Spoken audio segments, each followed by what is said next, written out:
I have really outdone myself. This is divine. Yes, that's what you need, Gaston. More padding on that fat ass of yours. I hope your heart gives out. René, it's a little pleasures. Life doesn't need to be a struggle. Hello, officer. How might I be of assistance on this fine day? Let me think. I heard someone was hanged and left on a tree for a week, but that's all I know, really.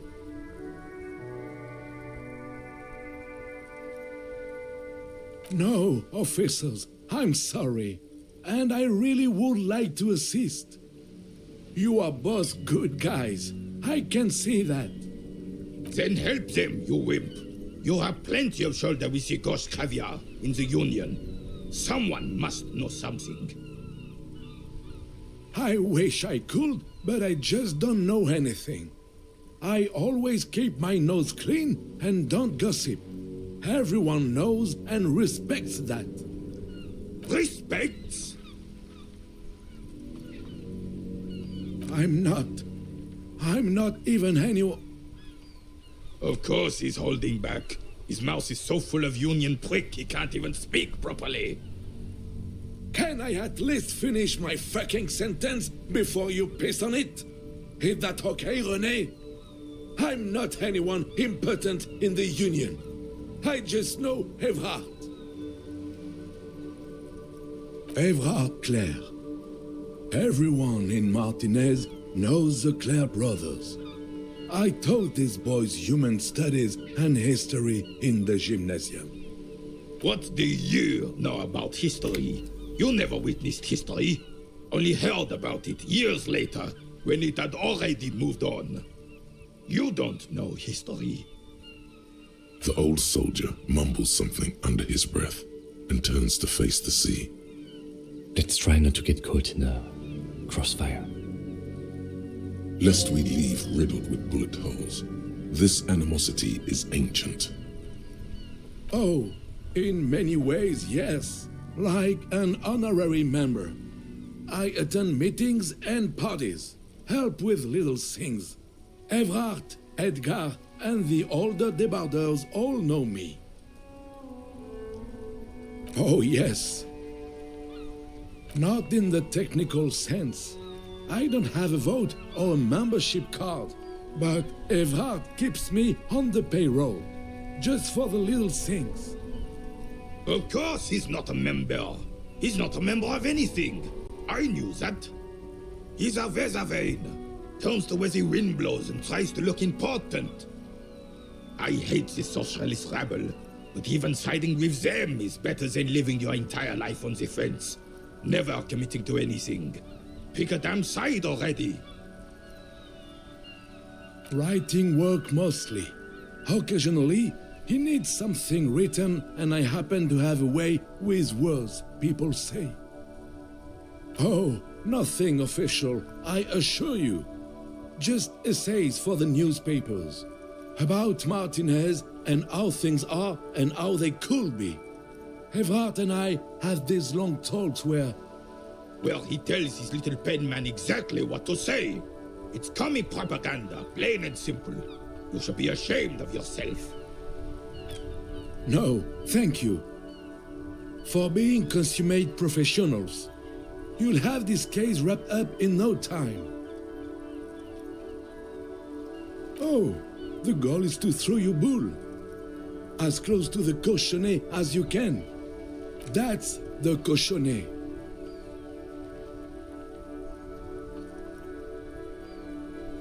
Well, first, you draw a circle about a half a meter in diameter. We made ours out of rope. Then, the order of play is determined by a coin toss. You win it. You get to throw the cochonnet. Then, the players aim to throw their bulls as close to the cochonnet as possible. They must stay in the circle and keep both feet planted. I could, but I'd rather not. I don't want to take up your time with trivial details, officer. Is he denying you information when you clearly requested it? That's it. We're blowing the lid off this man, Jar. You need to know things.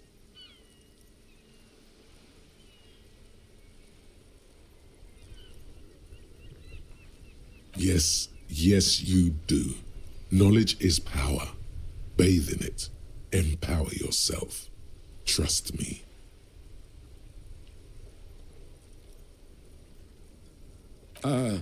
Then there's measuring the distance between the bull and the cochonnet.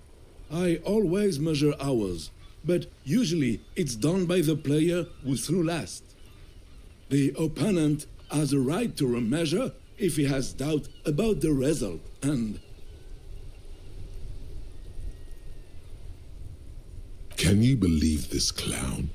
This is information you must have, and he's stalling. Lives could be on the line, and he's just running out the clock. So weird. What was that, officer? Actually, please, let's talk about something else. Let's cool Mr. Fight or Flight down before he kills someone. He gets overstimulated. But seriously, enough with the petanque already. Yes. I'm sorry, officer. Good. Gaston finally understands the rules now. Let's see if it makes him a better petanquista. What was that all about? Some experimental interrogation technique you're honing?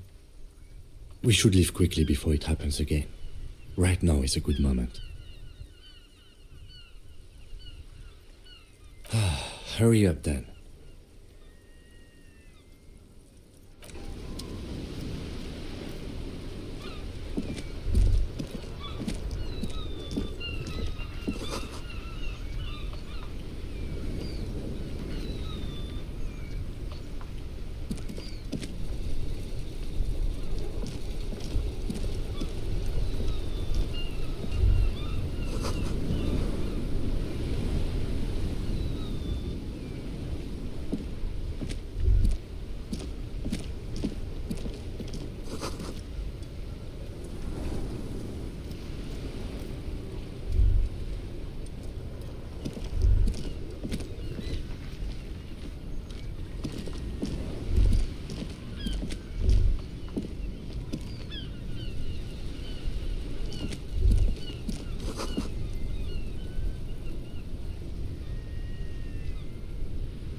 Inside, you see a set of steering levers, a radio microphone, This is Precinct 57. How may I assist you? It will take just a moment, officer. Her voices fade out into the familiar radio static.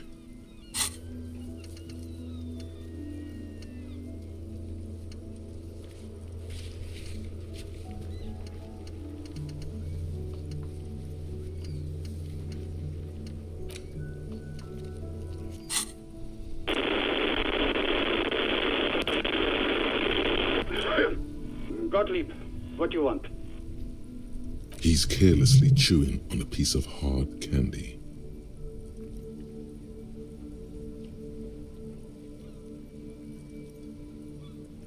Oh, it's you.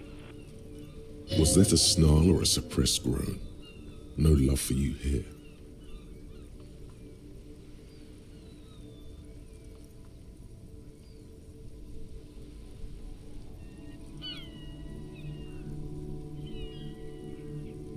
With all the damage you've been dealing yourself with drugs and alcohol, I'm not surprised.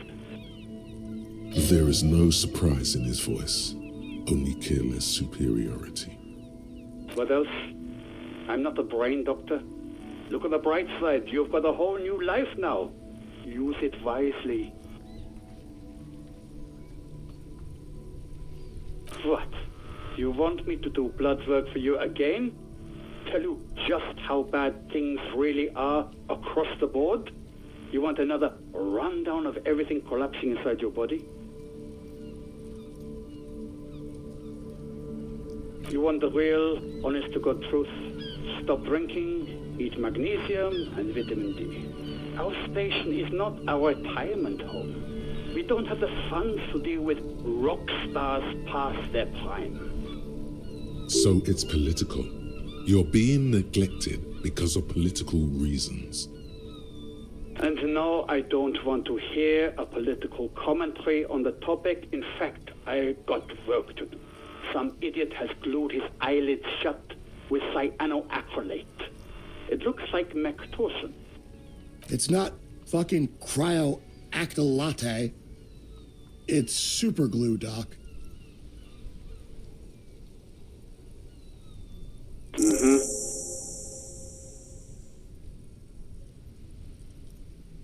Anything else I can help you with, officer? 57's over and out. In the cabin, you see a set of steering levers, a radio on a hook. As you tap on the gauge, the indicator pin jerks. Now, that's enough fun with the foldable headlights. I know they are mesmerizing. They're also fragile. I'm not going to turn it on for you again.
Inside, you see a set of steering levers, a radio microphone. This is Precinct 57. Just a second, officer.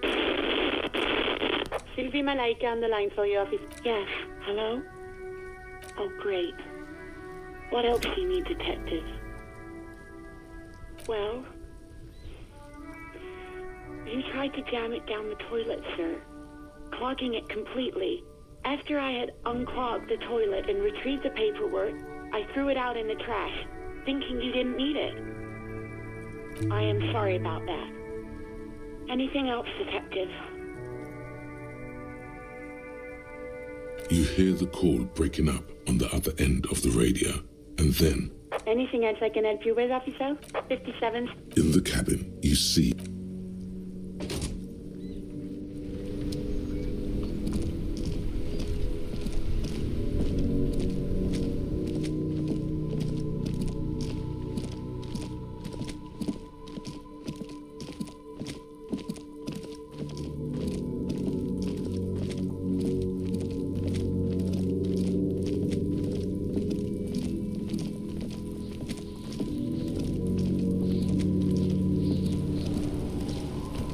does Kuno care? Yeah, like a fucking volcano. Yeah. Fucking pathetic. You're lucky you didn't die there.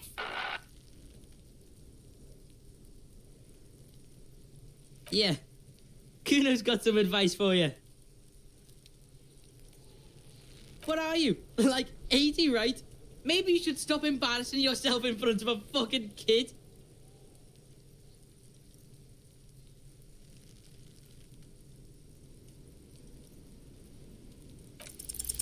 He's on your crime scene, bossing you around. And he's been here for some time too. This is where he hangs out. You have to get more out of him. He could be useful.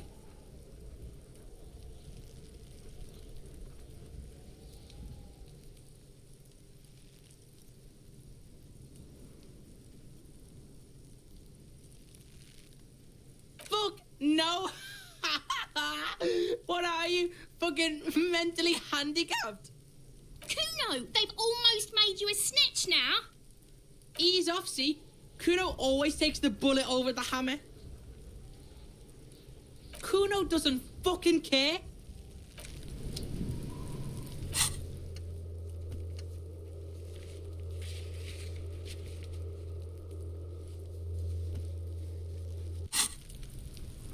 Fuck does Kuno care?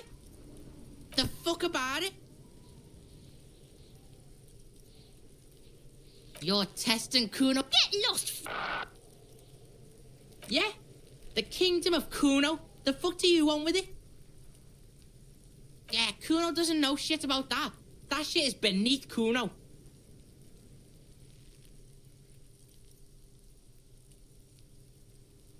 Listen.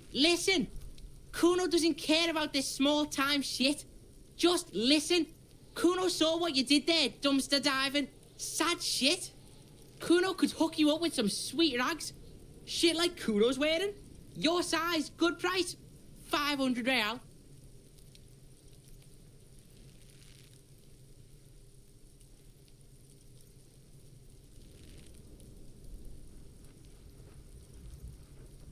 Look, Kuno ain't seen shit lying around, except for that up there. Now you want performance gear or not, Grandpa?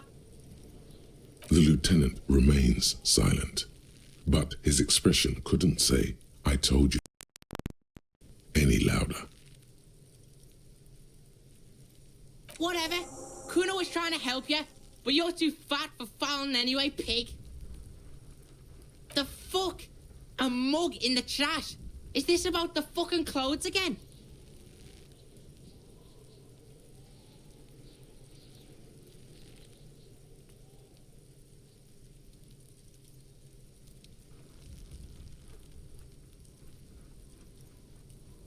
Yeah, Kuno sees where this is going. Kuno's got that fast brain. You saying you pigs are after the mug fucker, 'cause he's the clothes fucker? I can't hear you, Kuno. Speak louder, Kuno. Shit, that's tense. Someone's going to the beat-down basement, huh? Mug guy gonna get tied to the radiator. The kid may have something there. He's already come up with an interrogation technique too. Kuno doesn't know who put that shit in there. And if he did, he wouldn't squeal. But if you find out, maybe you can... Stop turning into a pig, Kuno. They're trying to get you hooked on the snitching. Get away from my Kuno. Yeah? Get your bacon shit away. Kuno doesn't like to be seen with the popo. Get your shit done and out of Kuno's face. No, it's not fucking Kuno's. It's ancient. Look at it. He thinks you're fucking fool, Kuno. He says you climbed the ladder up to your magic tree house. Get the fuck out of here, pig. Kuno doesn't have a magic tree house. Dunno. Kiptas gardener used to work there.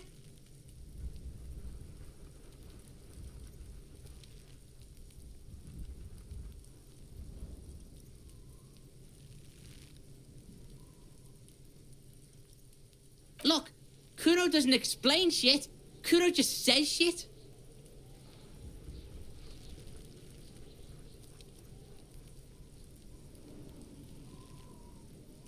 That's just some shit roofing gimps left behind. Lazy dinks. There it is. That strange feeling again.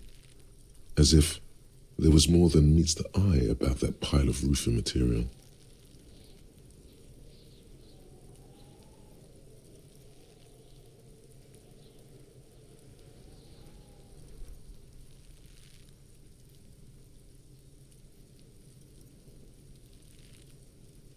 The fuck are you talking about? Kuno doesn't know what handed gimps they were. Trying to get you to talk gimp, Kuno. Don't. In her eye. Fuck are you talking about? Ask me a normal question, pig. They're trying to make you feel stupid, Kuno. You glance again at the roofing material in front of the shack. Yes, you should go back there. Yeah, whatever. Kuno doesn't give a shit. Yeah? The kingdom of Kuno. Yeah, whatever. Kuno doesn't.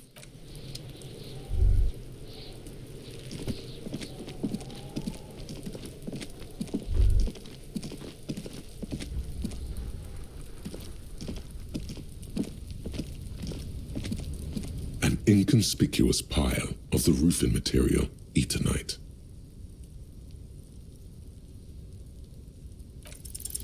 Because there's a secret door hidden behind the panels of Eternite. That's why they're too orderly. There it is. You see a shabby little door.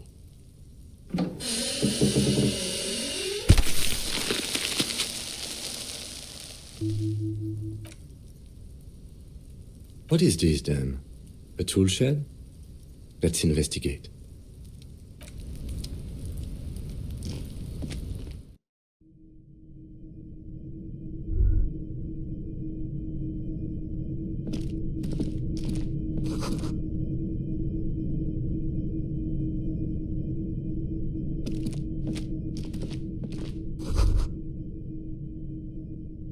Be still, my beating heart. It's amphetamine, sweet amphetamine. The lieutenant isn't studying the powder in the mirror. He's studying you.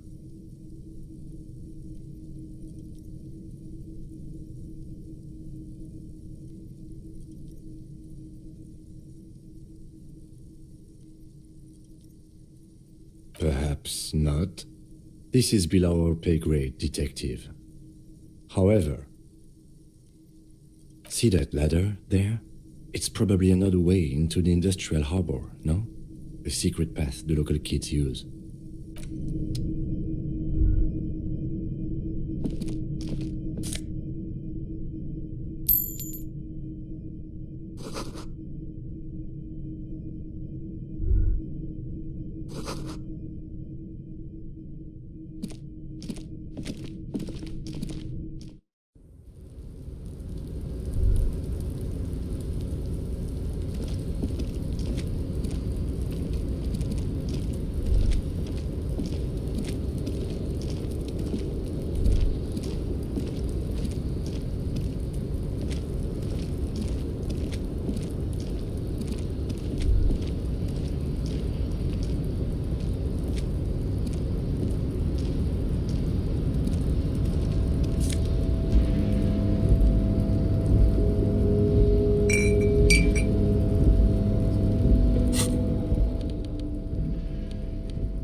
Looks like someone left his tarpaulin cloak hanging on the railing here.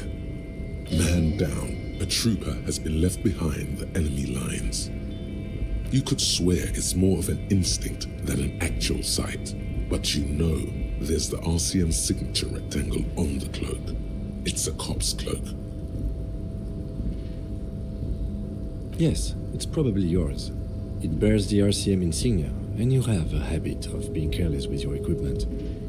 You could probably make the jump. You look like you've done some track and field in your day.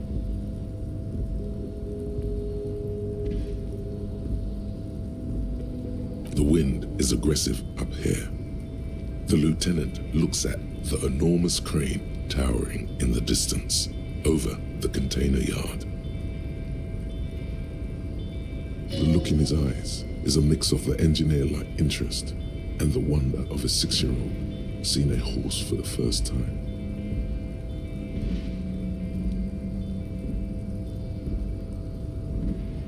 His eyes trace the crane's contour as if trying to memorize its majestic shape. Then he notices your gaze. Yes, we were in the middle of something. Your cloak.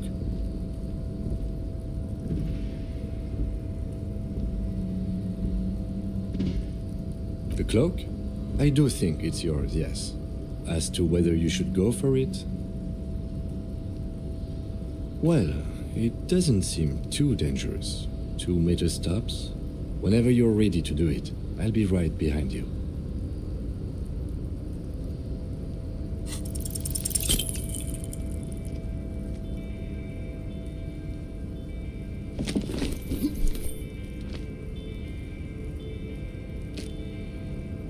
Nope, no. That's still too high.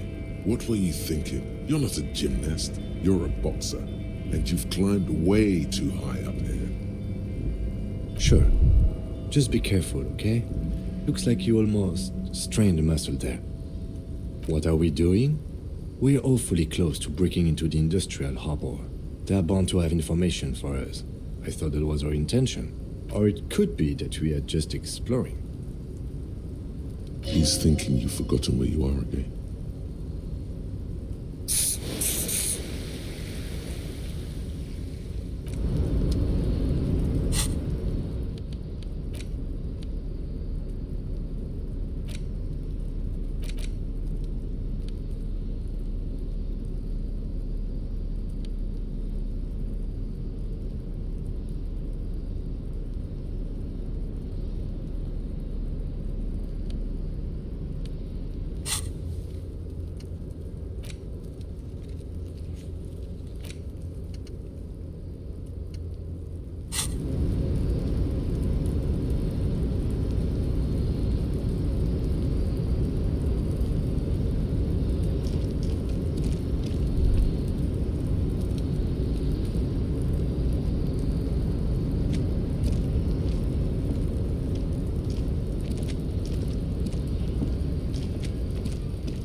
I can't believe it's snowing again.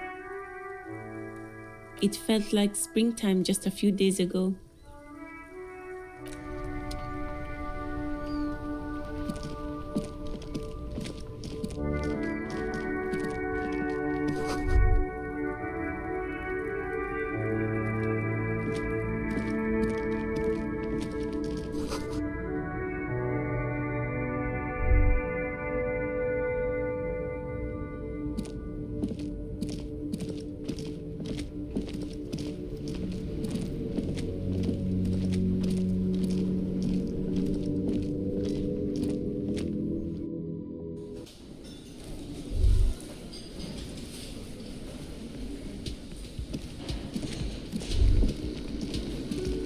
That sugary black rum stain on the counter makes you teary-eyed with joy. It's almost touching how syrupy and sticky it is. How long have you been up already? Oh, excuse me. Do you have something better to do than lust for sweet syrupy rum and lemonade? With a twist of lemon? Maybe lime. Maybe who cares? Just rum? Yes, you do have something better to do. Stop drooling over that stupid rum stain and go before it's too late.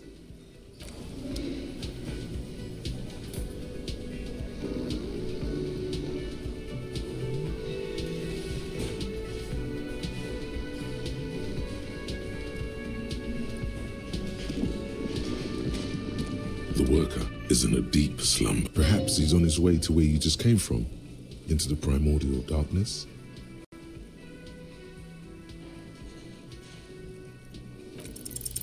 There is only one way to awake this bone idol from his slumber. Roar like a hurricane. Rip the buildings from the earth.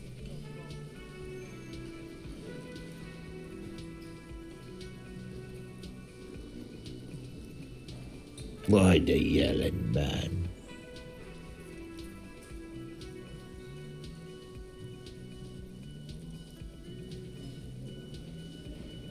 Really? You woke me up for that? Fine. What is it, officer? Officer, even after a rude awakening, this dock worker respects the police more than they usually do, at least.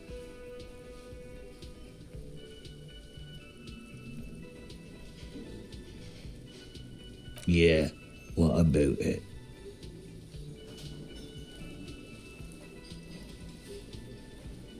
You know, people die here every day. Someone's found in a ditch, another one falls in a manhole, a third one gets eaten by stray dogs.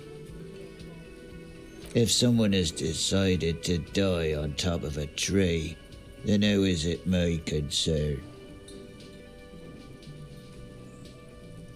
I can tell you this, trouble's ahead.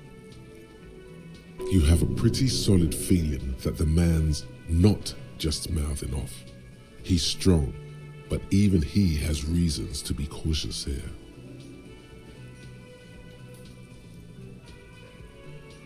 You heard what I said. Draw your own conclusions. That's all I know, and I prefer to keep it this way.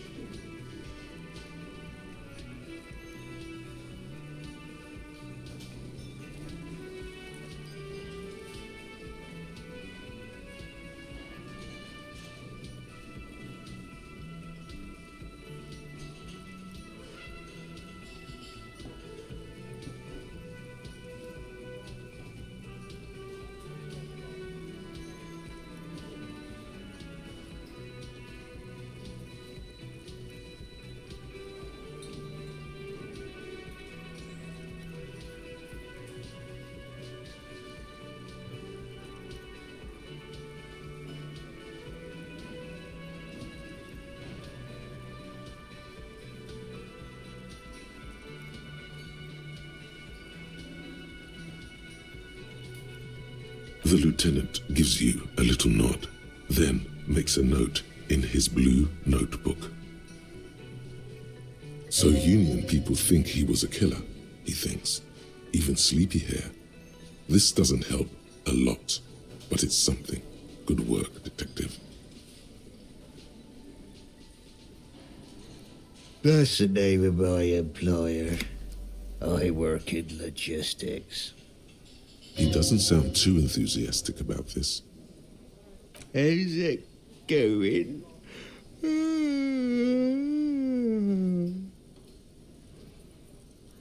Haven't you noticed what's going on outside?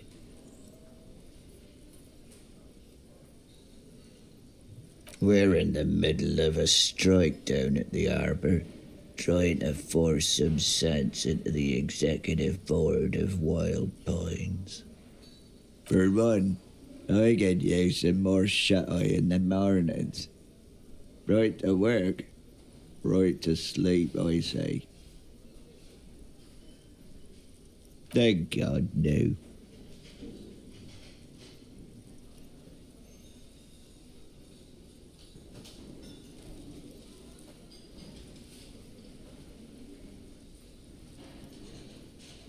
Brilliant.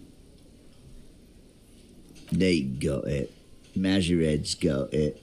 He's guarding the gate. I'm just getting some sleep. Or was. The way he says Measurehead implies ultimate trust in this head reckoner's physical prowess. He seems like a worthy rival. You should slay him. We are. The workers. The union. We know what we need.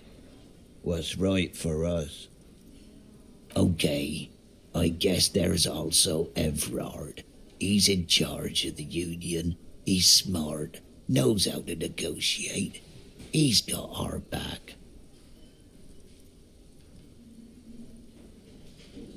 The dock worker doesn't answer. His head is already back down on the table, in sweet sleep.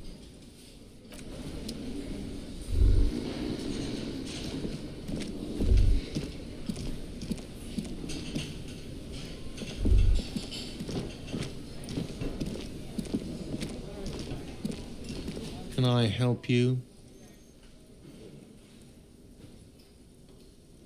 Another thing. Great. Yes?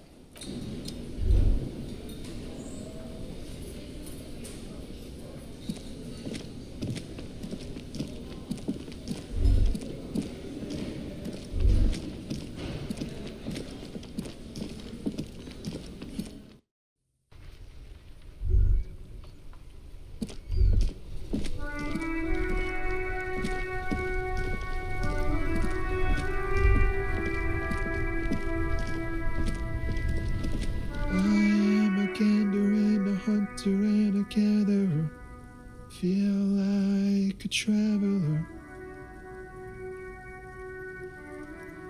from another planet. Hey there. It's the jam, my man. It's a traffic jam for the ages. Harbor gates up the street are shut tight, no explanation given. Workers on strike, scabs agitating, an all-around clusterfuck. Meanwhile, we're all stuck here in long-haul limbo for days upon days upon days upon days.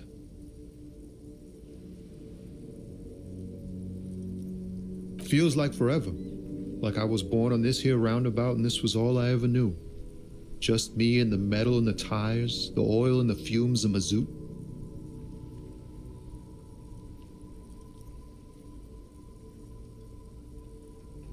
Everyone's a critic, man. It's okay. I've been here a whole week already. So tell me, what do you need? Nope, don't smoke. Some of the other drivers do, though. There's still a few around, waiting for the jam to disperse. Or waiting for the sweet release of death. Yup, nothing wrong with that statement. Your senses have nothing to add. You left the ask around elsewhere. You could also check the kiosk down the street. Frit. With 3 T's. Rebishaw's weird. It's like, whatever's going on over at the docks. Workers got a blockade set up, making demands, no way in or out. Some pretty wild stuff, I hear. Like a giant new power crane in half the company? I forget what exactly. Good on them, I guess. I've heard talk there's a company rep in town too. Like a strike negotiator type. They'd know what's up. Precise demands and so on. Ah, yes, from the Wild Pines. We'll meet her soon enough, I'm sure. They want to keep that money flowing in, my man. Ka-ching. Anything else? Yeah, this ain't really my area of expertise. I just do my job and get paid. I have things to do and places to be. All of us do. Us lorry drivers. Camionneurs. You still hang around here waiting for this mess to end. Most have scurried off somewhere to get drunk or high. Or laid. Not that I blame them, really. Not my thing. Chasing transient pleasures is a drag these days. I prefer the examined life now. Thinking, reflecting, observing. What's better than chasing transient pleasures? The more transient, the better. When one's ended, you can get onto the next one. He ain't one of us drivers. I know that. All accounted for. Otherwise, I haven't really asked about that. Been wasting time right here. Keep him busy. Analyzing the fundamental structural and psychological conditions of being stranded in the midst of a sea of motor lorries and their sad, despondent chauffeurs. A sense of surprise there ain't more bodies hanging from more trees. Oh, high-grade narcotics, illegal firearms, stuff like that. Time to arrest him.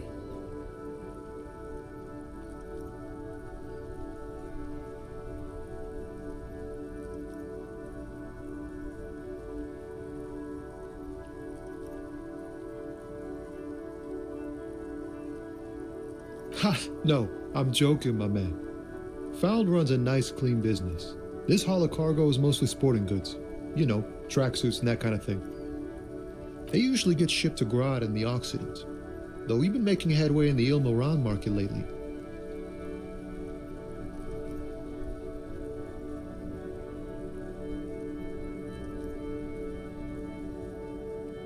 Not unless they've illegalized sports equipment while I was on the road. This rockin' beauty. Sure is, like a rash you can't get rid of. You interested in heavy-duty cargo machinery? Neat. For carrying large quantities of cargo a long distance. These found tracksuits need to find their way to the kids way out in Wamrau and Laurent Bird somehow. There it is again. A little touch of sadness beneath his cool. He thinks he's spent too long in this lorry. We're pals and all, but I can't just freely hand out the merchandise. The bosses won't be happy. The man taps his fingers rhythmically against his arm.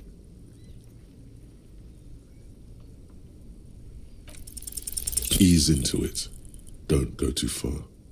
This seems like a personal matter.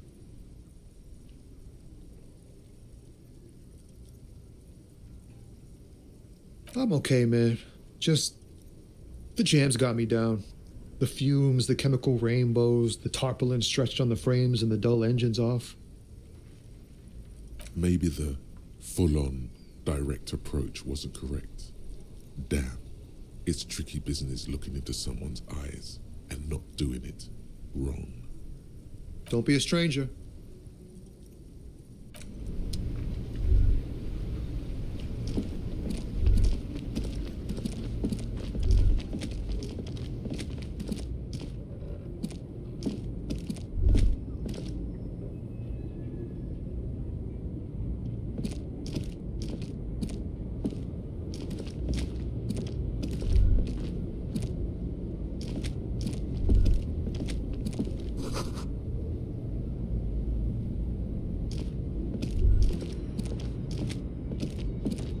Old monument stands in the middle of the traffic island, pointing toward the sea. It looks as if it's been reassembled piece by piece, secured and mounted in the air with the aid of numerous ropes and rods. A silver plaque on the statue's pedestal reads, "I am Philip III, the Squanderer, the greatest of the Philippian kings of Revachol. son of Philip II, the opulent, father of Philip IV, the insane. Not a good track record of mental health in that family. Even by the standards of the Philippian kings, old sumptuous Philip was known for his profligacy. Well, he blew through the whole national treasury, starting the decline of one of the penultimate century's greatest superpowers, the suzerain of Revachol.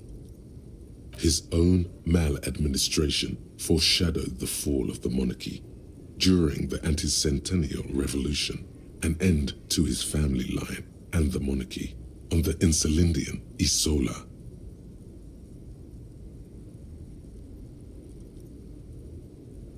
Stories have it that he had his bedroom converted into a treasure chamber where he stored unfathomable wealth. Krugerrands, bars of gold, ornate weaponry, armor, and various chalices. He called it the Sol Aurum. It was obscene. There were whispers he slept on a huge pile of gold-dipped feathers, like some obese dragon, instead of a bed, like a normal person. The man certainly knew how to live.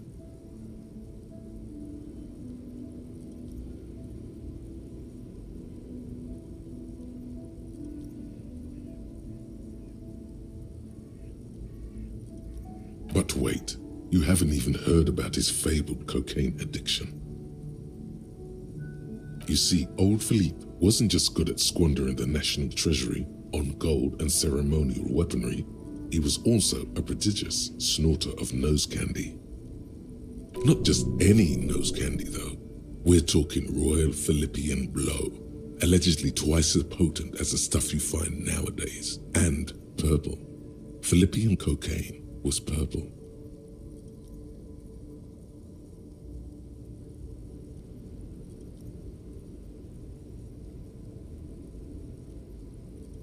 Cocaine. His Majesty's courtiers said it helped him connect with the higher realms.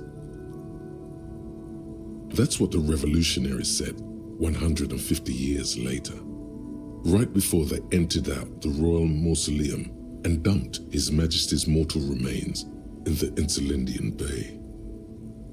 Beneath the cold waters of the Insulindian Bay, thrown there by the revolutionaries after they cleaned out the royal mausoleum, a group of marble pleurons still surround the king's vandalized tomb.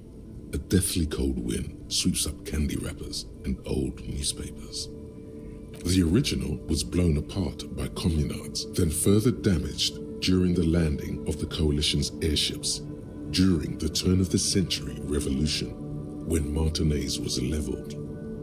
Some years ago, a group of liberal, artistically inclined individuals, designers mostly, thought it would be ironic to restore the statue of the most wasteful ruler of Revachol in the poorest part of the city. The statue is supposed to capture the moment it was blown apart, like an instant frozen in time, a rare butterfly trapped in amber, floating on a sea of shit.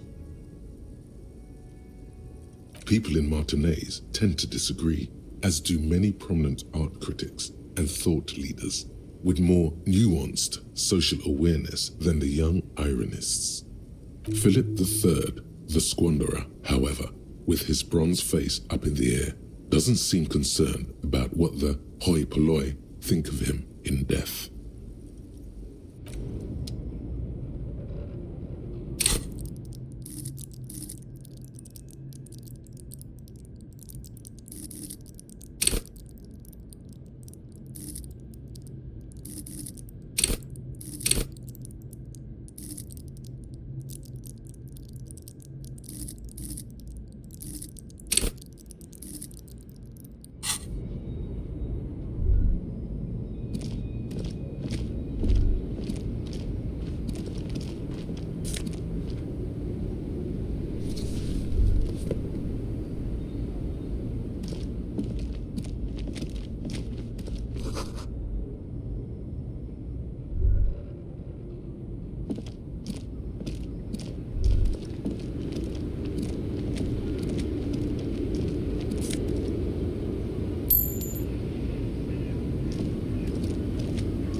small, wrinkled woman does not greet you.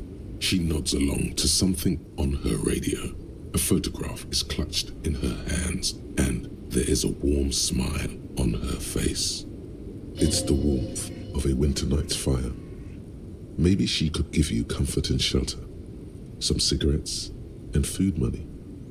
Maybe she's your... No response. Wherever this woman is, your words fail to reach her. Nothing. Her smile just keeps widening. Her hair is grey like lead. No, this one is a monster in disguise. Wait. She's just a distracted old woman. Better to leave her alone. Why? I just told you why.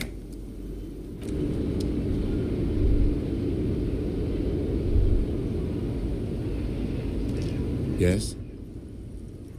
What do you want to know? Good.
The tear machine stands in the corner. A sign says, 1 bottle equals 10 cents. Your bottles clunk into the machine, and the money appears with a satisfying jingle. You're a richer man now.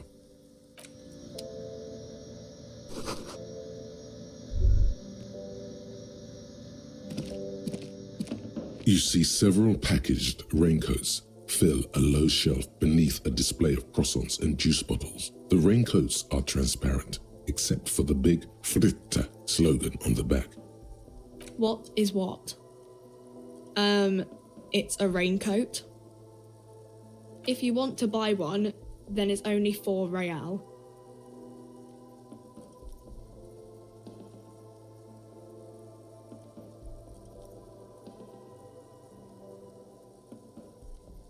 Here you go.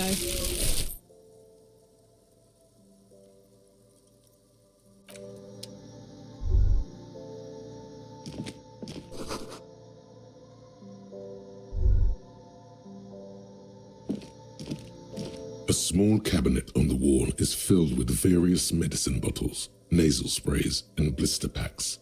They all bear the Saint Baptiste Pharmaceutics logo.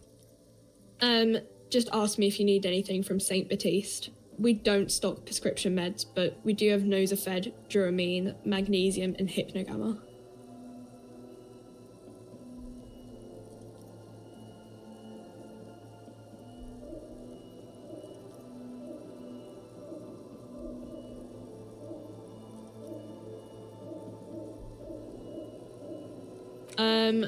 I don't know. Let's see. Nosafed is a nasal spray. Dramamine is a really good painkiller. Magnesium is a dietary supplement. Hypnogamma is... I don't really know what hypnogamma is. I guess it makes you feel less shit. It's recommended to use after lots of partying, studying, or exercising. Uh-huh. A small cabinet on Saint Baptiste. You know, the pharmaceuticals company. Saint Baptiste Pharmaceuticals. Yeah, there's like an ampule somewhere.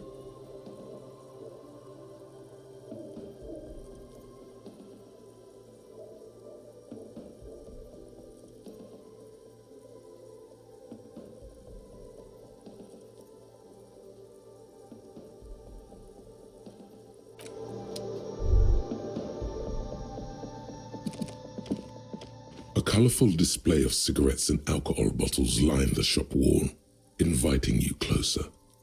There, in that dark green glass, all in vain, the great flowing river of warmth, wine, alcohol, beer, alcohol, love, alcohol.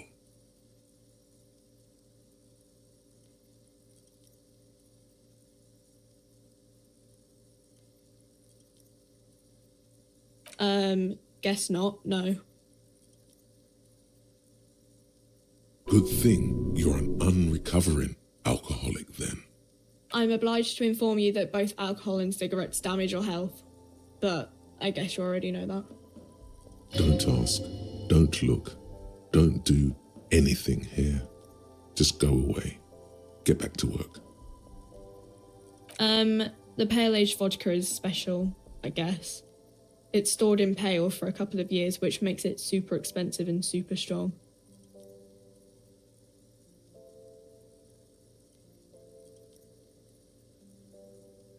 Sure. So, are you gonna buy anything, or... No, Frit only sells legal drugs, like the law says.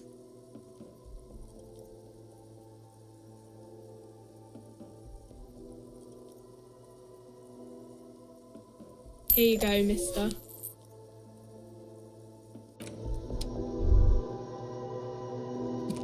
Welcome to Frit. Feel free to look around or something. Everything is out on the shelves. What's that magazine she's reading? I don't know. Frit?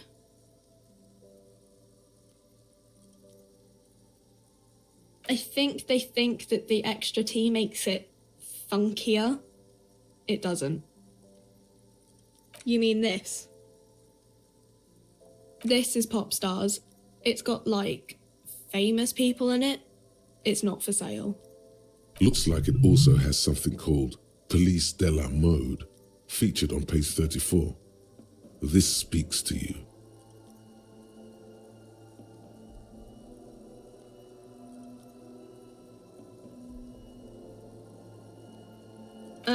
It's where they rate different outfits famous people wear.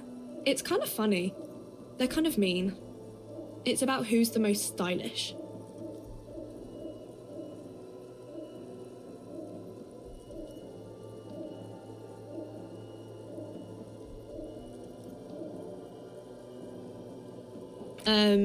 No. I don't like it. I hate it. We are not the fashion police. We're the real police. Okay. I'm not really supposed to be chatting to anyone, but...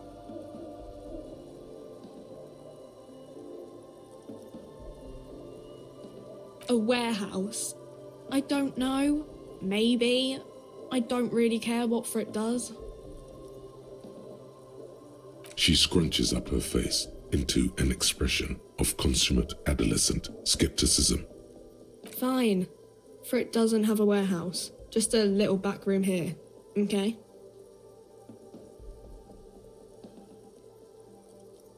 I don't really know anything. I mean, I know it's there, but I haven't seen it, so... Not really. No. I didn't know him at all. I don't know, really... long. I don't know. No need to worry. It's just standard procedure for us to ask around. If you hear anything, let us know, okay? Okay. Uh-huh. Reality? You mean, what reality? Economic reality, or...? I don't know. What about it? We're in for it? As mankind, or as a nation, or...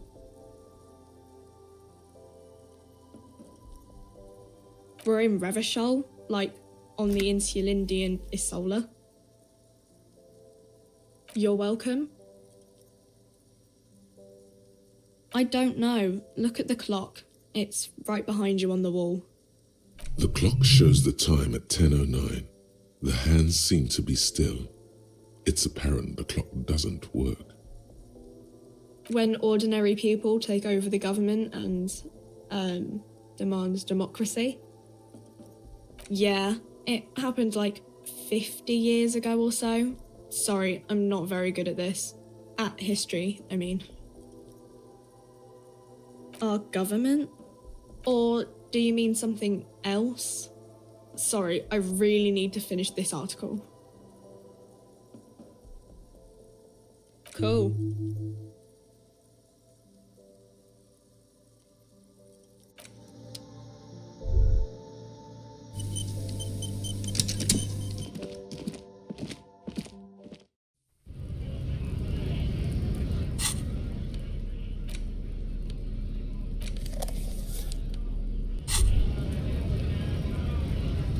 There it is, a brave little army in your pocket. The 1st Smokes Platoon. 20 brave souls standing in salute, ready to step into fire for you, sir. You picked the best one. This soldier is fat and succulent. What are you waiting for? Light up. Re-become yourself. Oh yes, Bratan! Please light up!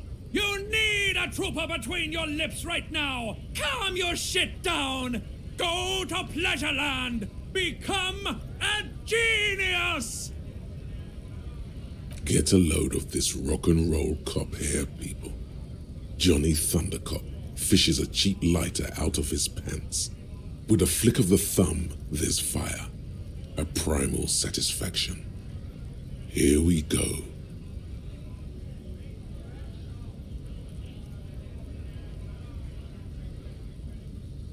Thick, warm smoke gets sucked down into your lungs. Immediately, you feel a warm nostalgia fill your head, body, and soul. A nostalgia for yourself, the man you were in your youth. Johnny Thundercop is back, and he's chill as balls. In the bottom right corner of the screen, there's a cigarettes button. Cigarettes gives +1 to intellect skills, logic, rhetoric, conceptualization, visual calculus, encyclopedia, and drama. This is good before a white check, but damages your health.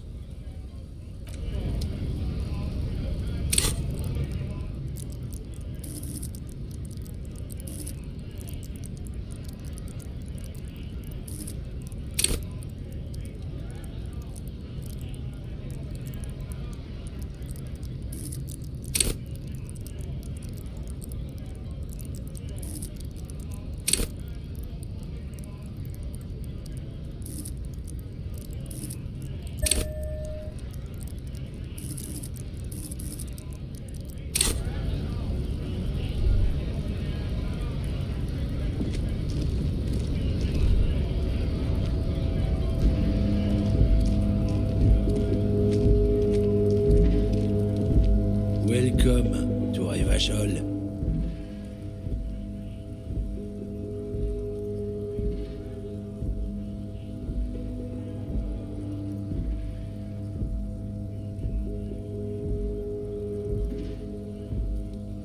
Don't you welcome to Revachol me. My grandfather came here from a 3,000-year-old racist isolationist culture, while your ancestors came to this island a mere 300 years ago. Every school of thought and government has failed in the city, but I love it nonetheless. It belongs to me as much as it belongs to you.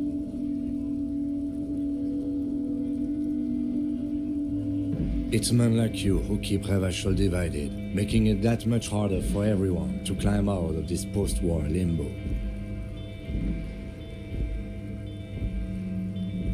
Oh, come on, man. I just said welcome to Revachol.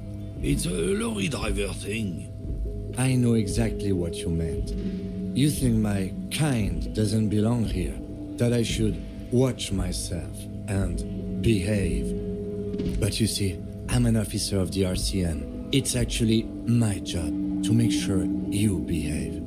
I would advise you to remember that. Silence. The air between them becomes tense. Your partner needs backup. Now's your moment to shine.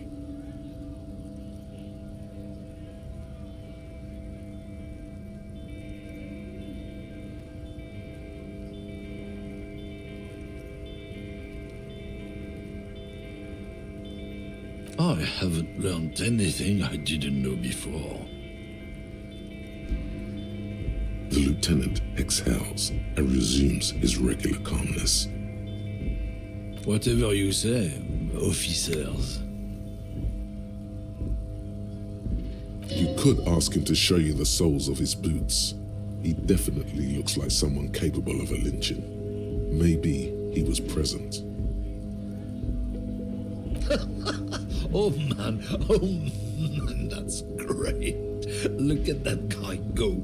Haven't seen anything that funny in a while. God damn. Thanks for that, but no, it's not mine. Been admiring the Stompers, huh? Sure thing. Check them out. On the bottom of the man's boots, you see an intricate tangle of treads with no immediately discernible pattern. The wind howls over the Bay of Revachol, a cascade of cold air flowing through the city streets. Those same streets have left their share of scuff marks on the underside of your green snakeskin shoes.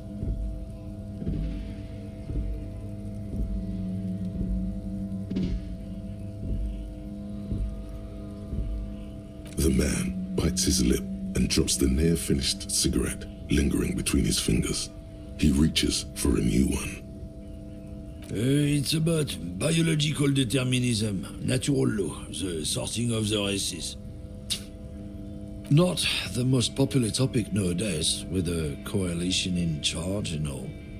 You might want to change the topic. That is, bury your head under the sand like common sheep. Change the topic. The way he says it makes it almost sound like a threat.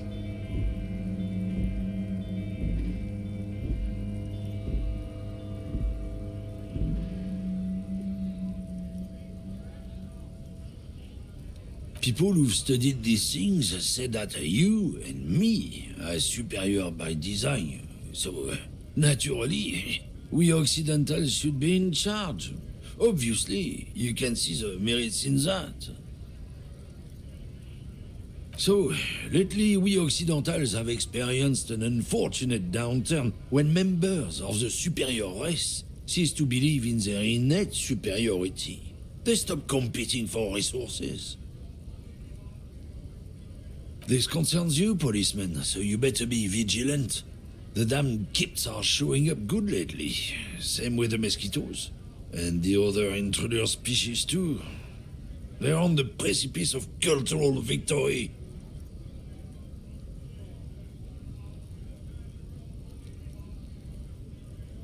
It's what the kips of Boogie Street are going for, right under our noses. And the others too, on the radio. Heard any chansons lately? Heard any motetos or leader? No. Dominating culture is how they plan to win. They say so themselves. It's true. Also, you need to realize the dangers of mixing races. Who knows what might happen if people don't stay in their birthplace? You might end up with a new sub-race, with unknown characteristics, leading to extra competition. That's why you've got to control the offspring.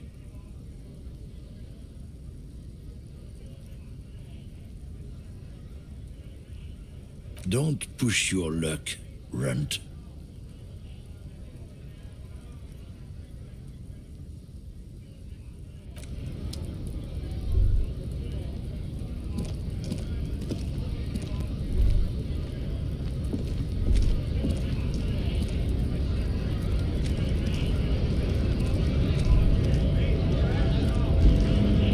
Bastards!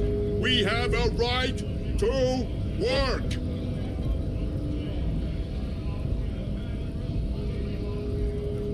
Hold up and stay frosty, everyone. Cops are here.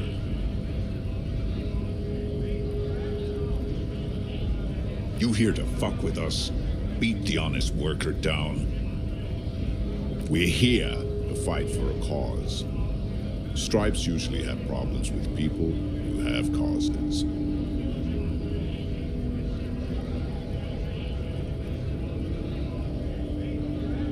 Good. We're fighting for a cause here. Right to work! Right to work! Besides, we're not that different. It helps if people see us talking, cops and strikebreakers together. Shows authorities are on our side. Builds confidence.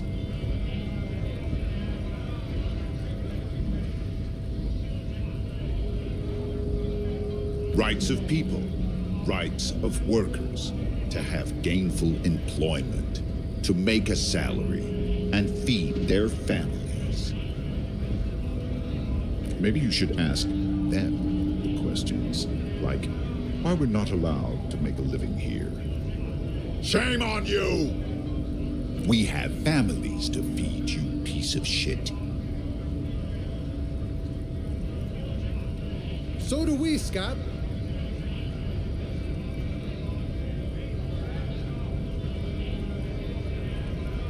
Have fun.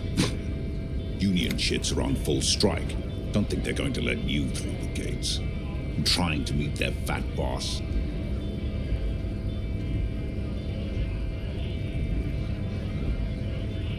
I know nothing about a murder.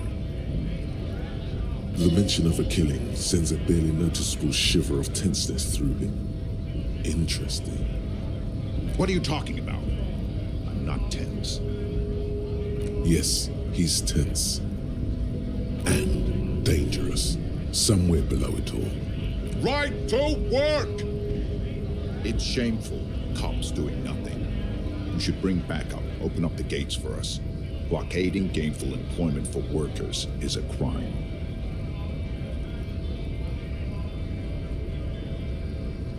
We are not picking a side in this just yet, sir. Pity. Let us work! When a bunch of ungrateful, lazy cockroaches can't get their act together, decide to block honest work for other people. Beats me. They mumble nonsense about boardrooms and workers' rights, while we have the right to work! When the man moves around, you perceive some serious abs underneath his tight-fitting shirt. This man is in shape. There's something odd in the way he carries himself. His set of clothing looks vaguely mismatched. The different pieces of the attire seem ill-fitting. His shirt is far too small and an unpleasantly tight fit, while the overalls, held up by a belt, seem to fit a man with much more corpulence. He ignores your question, choosing instead to turn to the emaciated workers, raising both fists in the air. The clothes are obviously not his. Silence is the answer. There's something off here, but he won't say what. You've been talking to him for quite a while now. Something is off with this guy. Ask him where he's from. What's it to you?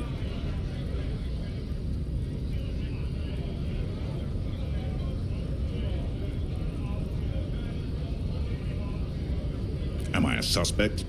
Done no crimes. I only fight for the rights of people. We're all workers, right? Workers stick together. Came from the eminent domain, in Jamrock.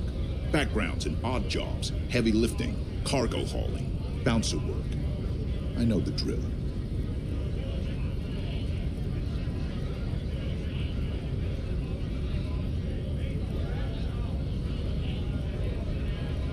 Worked at Territorial. Ring a bell?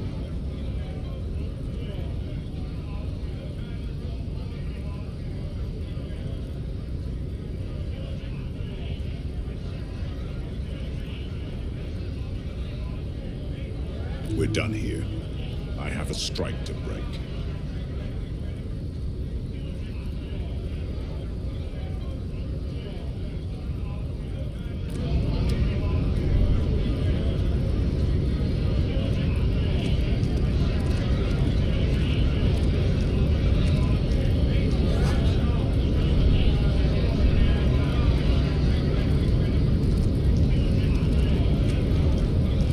Scab?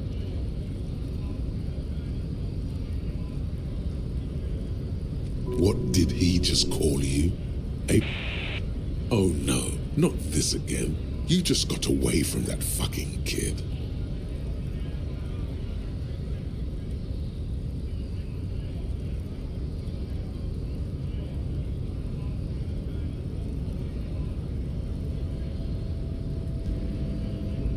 A kind of a worm, content with mere survival. They come, they want to do our job for shittier pay, screwing over both themselves and us.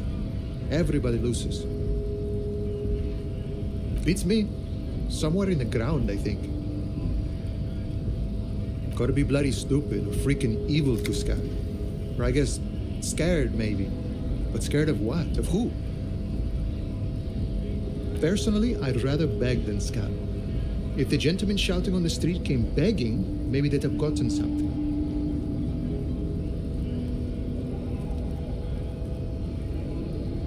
We've explained the matters, but they don't listen. This lot would be reasonable and go home if the big guy wasn't riling them up all the time.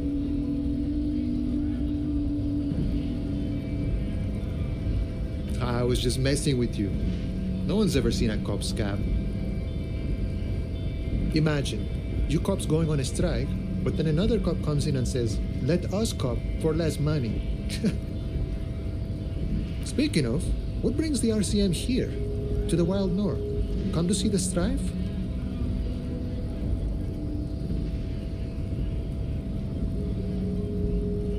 Murder, huh? That sounds like a lot of hard work. You'd never see me investigating a murder.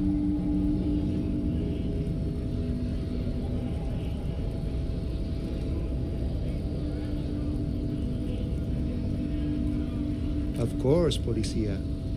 It wasn't me. You can rule me out. Easier that way. Should we? He's nice. I don't like nice. He didn't do it. It's the truth.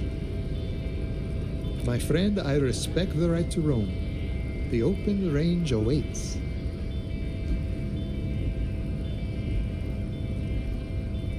I don't operate in that capacity. I'm not a granter of passage. The passage grants itself. I walk right past Measurehead and go in. Yeah, the 2.5 meter tall Semini Supremus is there. Walk right past him, then press the button to unlock the door, then go past him again, and you enter the arbor through the office. Está.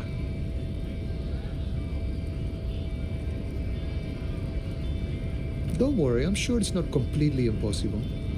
For example, you could best Measurehead in a physical confrontation, or you could convert to a Semini Supremacist worldview, or maybe it actually is completely impossible.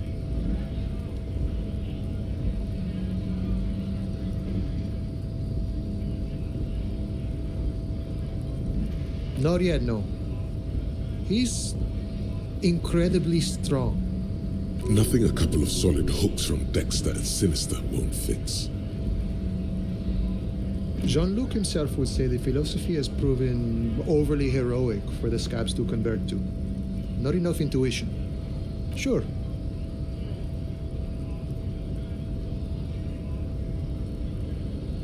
Sure thing, my friend. I can help you out.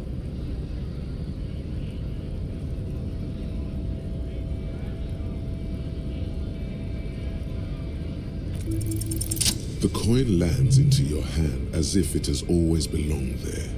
The swallow returns. Always glad to help out the RCM. Shame I can't do more. Things are meager at the moment due to...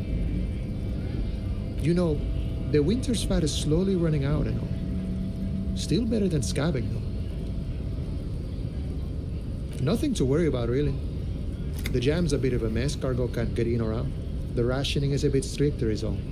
Supplies should last the strike, though.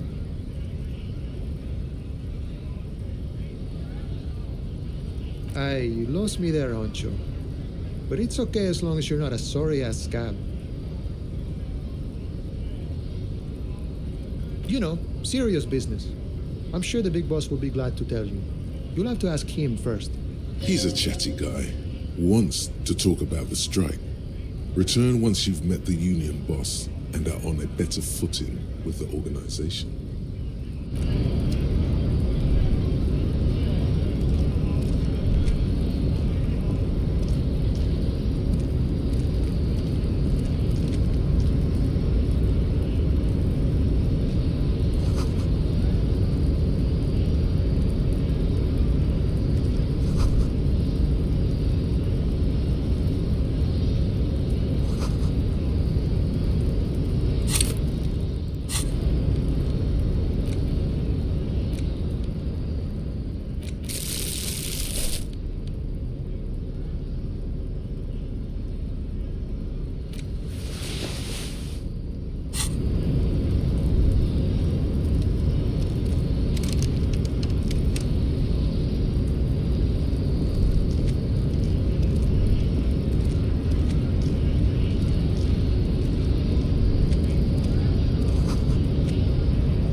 Nobody betrays your degeneracy. Yeah, Measurehead. His body totally betrays his degeneracy.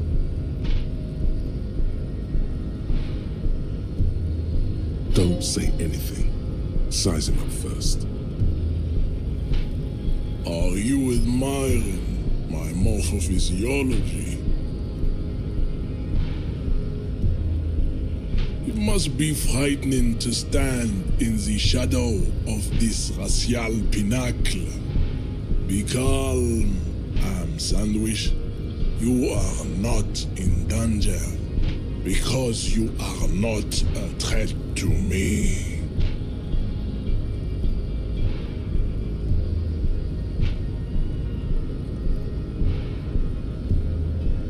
That is precisely the negligence that has led you to succumb to Al-Ghul.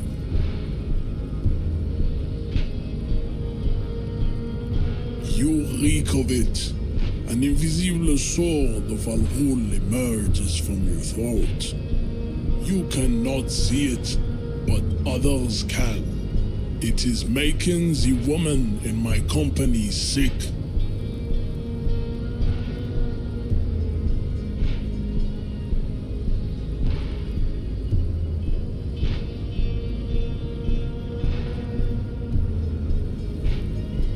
Yes, Al-Ghul.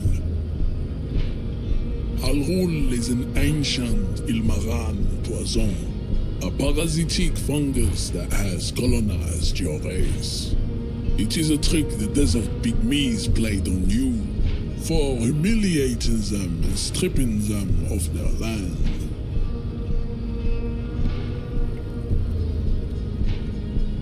Your life and the life of your race revolve around Al-Ghul. It has everything to do with why you're here.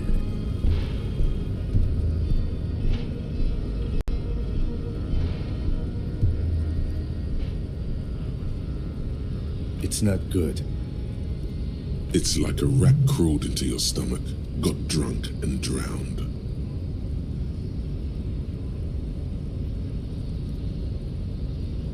No, you don't. You need to get another drink. Occidental Haplogroup B4 is done giving orders around here. The influence of the ham sandwich race is waning. Show him the ham still got it.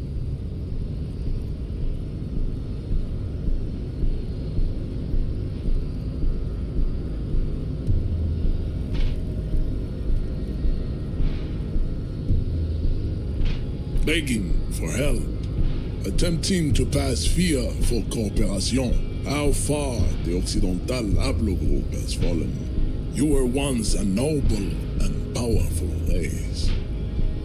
You gave the world eugenics, electricity, and powerful weapons of war like missiles and aerostatic aircraft. You made great gains in metallurgy, race theory, and statecraft. You dominated lesser cultures, like the deformed Hemians and the inexplicably potato-obsessed Khoikos. But now your ascent to the genetic summit has halted.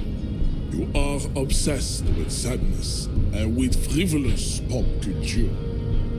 You will be superseded. Isn't that right, babe? It is, baby, yeah. You know it. There is a button right behind him, just out of reach. It must be the one that opens the door to the harbor.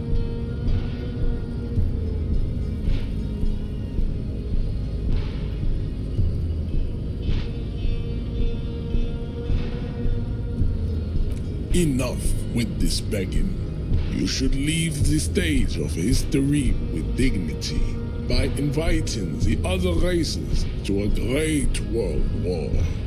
Bring your troops to the Seminine Islands and to Boogie Street, and we will pulverize you. When you are gone, we will build a museum for you. The walls will be lined with bottles of Al Ghul, your beloved beverage. Inside, we will store the odes to homosexuality you call art, and your microcephalic skulls. This is your chance. He's talking. Rip into him with a punch and catch him off guard. No, don't rip into anyone. You're sensitive. Remember? Communicate.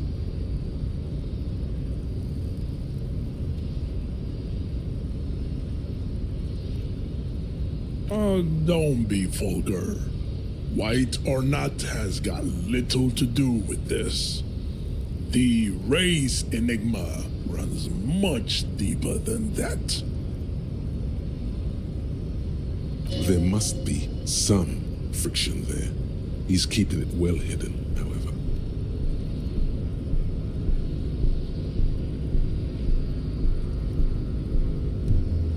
Mr. Clare is a man of vision and means. He has the will to confront polycultural capital, something your race, naivistic communists, never did. Also, to serve is noble. It takes discipline.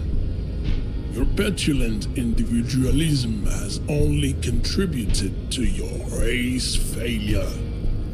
It is lax and moronic.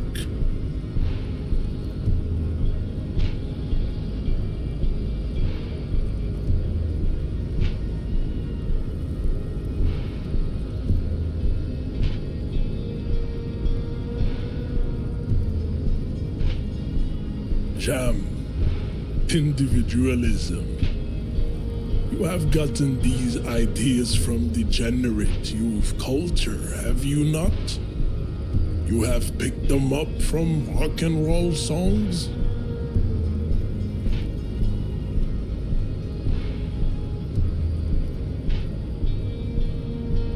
Of course it does. You are a degenerate individualist and a rock and roll rebel. A pawn of international finance, just like the rest of your ham-colored race. I am not surprised you enjoy it so much.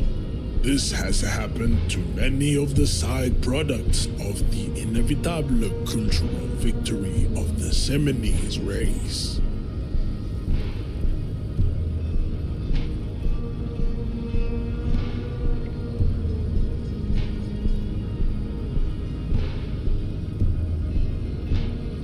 The South Island race, haplogroup A4A. We are the rightful masters of the Insulindian archipelago. We descend from the Areopagites of ancient Pericarnassus and arrived here 4,000 years ago. Millennia before you. We are the future. That is all you need to know. I am a descendant. The narrow streets of Ulembuir are with me in my genetic dreams. I see young Seminese women walk into the grey mass on Ile de Fantôme, waiting on immaculate conception from the pale.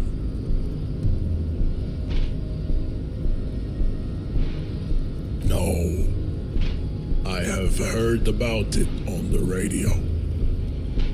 He would be appreciative if you did not further chase this line of inquiry in front of the women.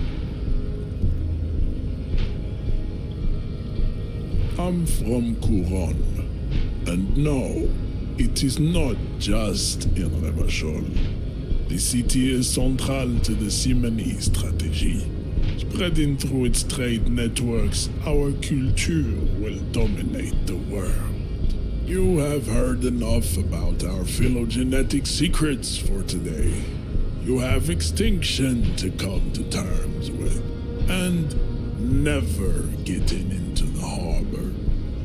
I think this racist is better than the last, but the next racist will be the really good one.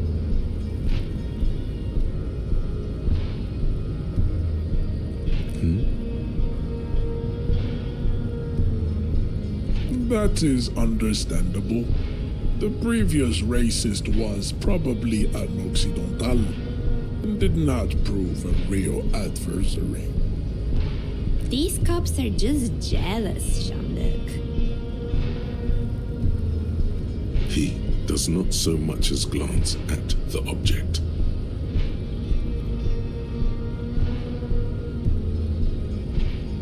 Stop showing me your pathetic cup. I have no interest in it. Does he strike you as the kind of man who puts mugs into trash? Racists are generally not very good examples of their race. I am not like them. I am craniometric perfection. I have taken the trouble to permanently draw a phrenologic grid on my skull and features. This should dispel any doubt. True, that is a noble cranium, but you got a hard noggin yourself.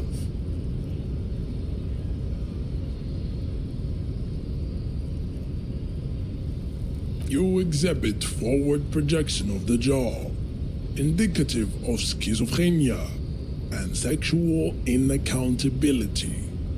From a purely aesthetic standpoint, the dimple in your jaw makes you look like a baby. This is not craniometry, just an observation. It is impossible to see any more of your bone structure. It is covered in the ravages of Al-Ghul.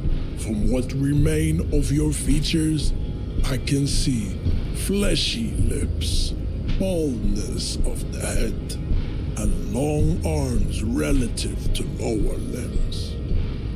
This leads me to conclude you are not a police officer.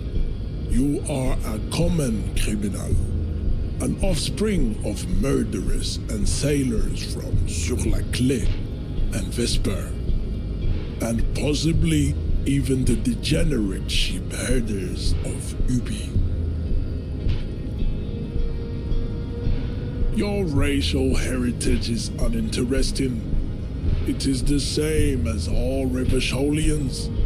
Your parents and their parents made the decision to reproduce while under the influence of Al-Ghul. That is the only reason you are here. He's right there. It's almost impossible to get it on unless you're both drunk. It's too scary when people are sober.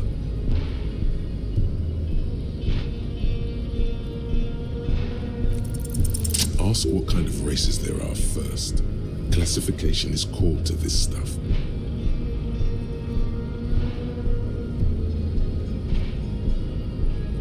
Do you?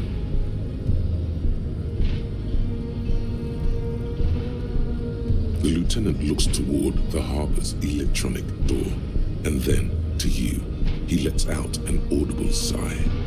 You are obviously a liberal, Sayolite. A polyculturalist. I can see it from your love of microtechnology and your sartorial choices. Do not deny your friend the truth you have denied yourself. There are 3 categories of race. Type A, the heroic races. Type B, the servile races. And the vile CF race cauldron of pederasty. Which one do you need education on? Those are the Simonese, the Areopagite, and the Occidentals, excluding the Maun, of course. The Maun are riddled with eczema to the point where they find it impossible to smile. They are all lactose intolerant, a common result of inbreeding. A receding genetic pool has led the Maun on reprehensible street parades in Maun cities like Stadskanal and Vredefort, wearing wooden clogs on their feet and little green tassels on their hats. The Vespertines and Messenians of Vesper and Messina, the ancient Meteorans of Meteo by the golden Pisantic Sea, the Suren of Sur-la-Clé, and even the North Königsteiners, all have Type A race propensities. The other large Mondial civilization, the Mesk, are too yellow and oleaginous to count as a heroic race. True, they are violent and expansionist, but they have a glandular problem. Overproduction of sebum. Sebum is leaking into their brains, making them listen to El Mariachi music and eat toxic minced meat-based food, which in turn only produces more sebum. As proven by the Maun and the Mesk, Occidental Type A is in retrograde. The Simonese and the Areopagite are on the ascent.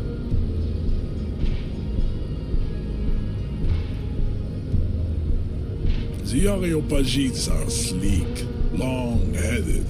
The Simonese are powerful, mesomorphic. The former is an immutable progenitor, unchanged since the Super Isola of Pericarnassus. Ancient brains rest in their slender skulls.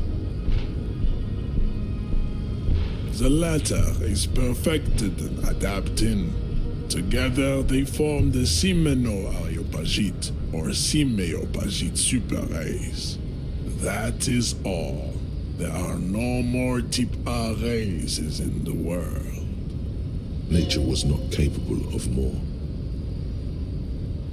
Type B are the unheroic races, amorphous non-competitors of the great race. The Khoikos and the Vacholier, they are mud-colored people. To an untrained eye, the Khoiko appear white and pinkish, like a ham sandwich. But look into their eyes and you will see. They are of an indistinct muddy color, and so is their skin, unhealthy, sweaty, and ashen. Pinkness is a racial quality that has to be earned through centuries of advanced ballistic warfare and cultural domination that the Grad people have undergone for drinking alcohol and smoking the degenerate tobacco and for eating potato. The Khoikhoi, the countless micronationalities of Grad, are all inexplicably obsessed with potat. The only thing they like more is dividing into microscopic ethnostates, like political amoeba. The Revacholians, halfway between Type A and the racial cauldron, too mixed to know right from wrong. You tried your degenerate little evolution, which was the single greatest failure committed by humans in our 82,000-year history on this planet. Is it 82,000 years that we've been recording history? You have very little idea of what is happening, but that seems a little off.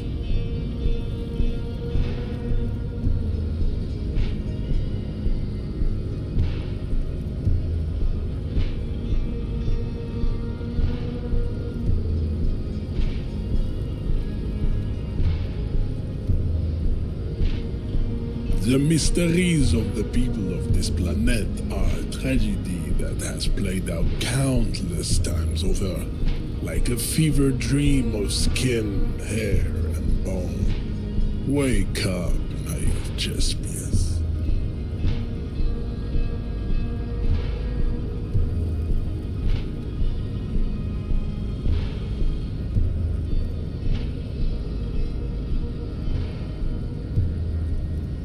The revolution came to Ravachol from Grad, in Zarath-ridden potato carts. It is literally an illness, a prion disease that leaves the parietal and frontal lobe ridden with holes. A soft, sponge-like mass of dementia, hallucination, and paranoia. The revolution is fatal familial insomnia. A hereditary prion condition passed from the Khoikhoi to the Occidentals. But not sexually.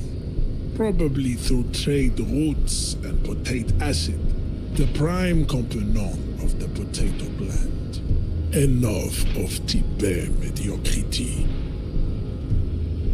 Tips CF are a museum of failed chimeric experiments and tragic maladaptations. They are tortured creatures waiting to be put to sleep. Your morbid interest in them worries me.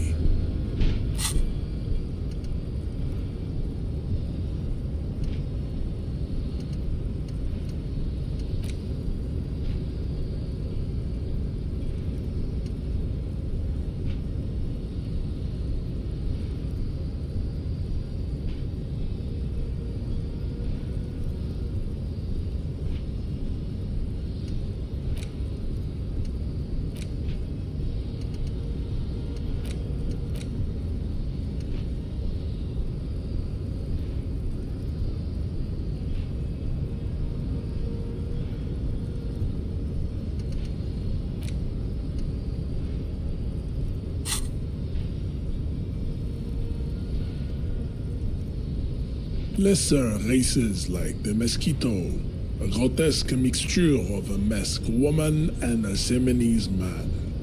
Only possible if the mother is masked and the father Seminese. The other way around, they fail to produce offspring. The mosquito is born sterile, like a donkey. All they have left is to ride customized motor carriages with hydraulic suspension, listening to aggressive El Mariachi music to vent their impotent despair. Then there is the Simino Koiki Chimera. Are you sure you wish to know of the Simino Koiki Chimera? It is not an aesthetic site. The Khoikhoi, as you know, are very servile, especially when they meet the rich man. Racial scientists have toyed with the idea of crossing the Simonese with the Koiko to produce a super worker of Simonese strength and great servility. This will never happen. The Simonese and the Koiko may have similar interbreeding problems as the mosquito. We will never know precisely. No Simonese man could maintain an erection in the suffocating potato stench of a Koiko woman or Koika. But enough. It is cruel to entertain ourselves with the deformities of Type CF. Were there any able-bodied races you needed education on? You understand nothing. To solve the great race enigma, you have to first ask yourself, what is the race enigma? You have not even worded the mystery, let alone solved it. You need to internalize what you have heard here today, then return to me. This clarity does not come instantly.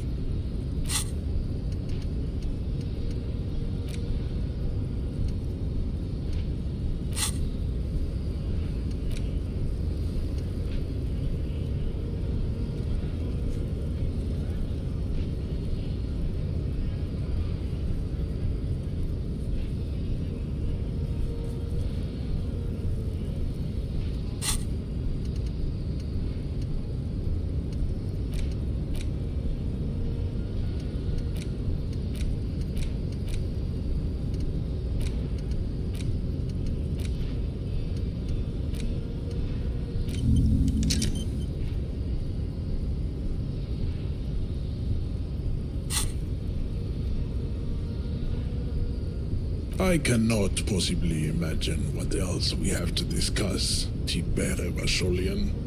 Your love. It's clear you like the hard stuff, Bruta.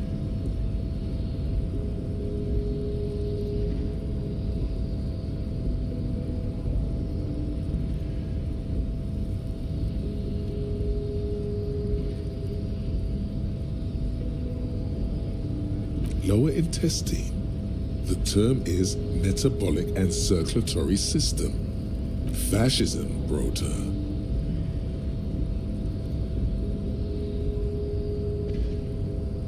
You're going to keep your views, right? Keep your views, Brota.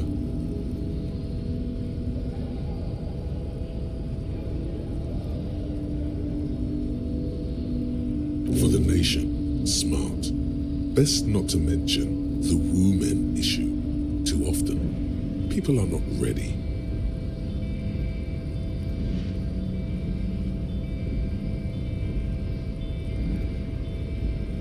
Of course you are, Bruta. Of course.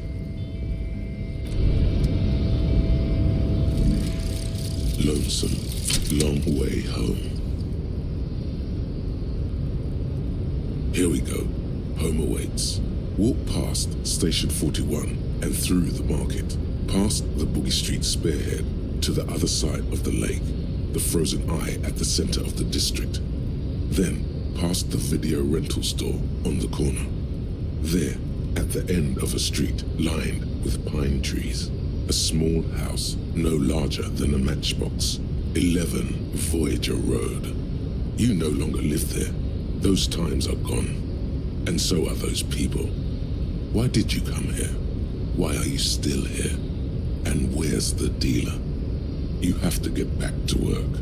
That's all you have now.